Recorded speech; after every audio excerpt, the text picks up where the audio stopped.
Teehee days are blending into each other for Louise Battye and her family, who have been cut off from the world for 5 days after floodwaters surrounded their outback New South Wales farm. The only way in and out of the 12.acre property in Nyngan is currently by boat, a strange change after battling through years of drought. While Wiralla has been spared damage thanks to a levee, Battye told 9 News. .Au only 60 centimeters of freeboard was left.READ more. Sydney's danger day yet to come with rain only going to get worse. Last night proved an anxious wait as rain pit-pattered on corrugated tin, amid the threat of a record-breaking deluge. Thankfully by sunrise, a total of just 74 millimeters had fallen. We're hoping we don't get much more, Battye said. The house is completely surrounded by water. We have 1,000 acres here and 16,000 at Nyngan, which is also inundated with water, and more to come up there, as this water moves through the Bogan system.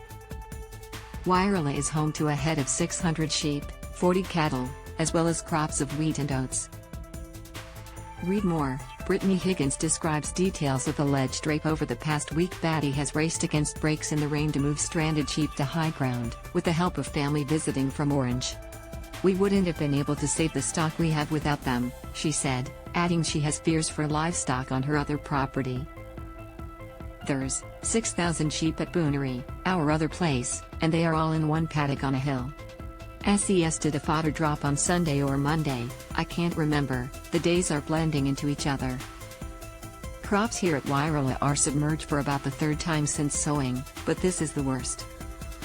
Read more. Alec Baldwin reaches settlement with family of shooting victim for farmers living in outback NSW. The elements have proved relentless over the past 5 years. Before the floods came the dust storms, fueled by a decade-long drought.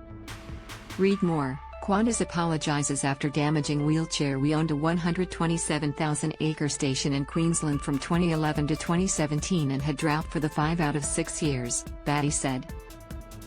"We then moved to Nyngan and ended up with the worst drought I've ever seen, no stock water, no feed. The drought here was worse than the bad years we had in Queensland. But I would rather the water than the dust." This morning Battye said her boys are checking on the livestock via a kayak, while she's in the midst of organizing a chopper to drop more hay.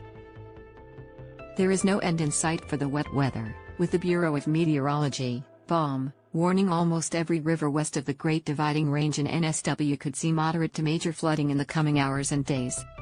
Australia has entered its 3rd consecutive La Nina event, which is predicted to hold until early 2023.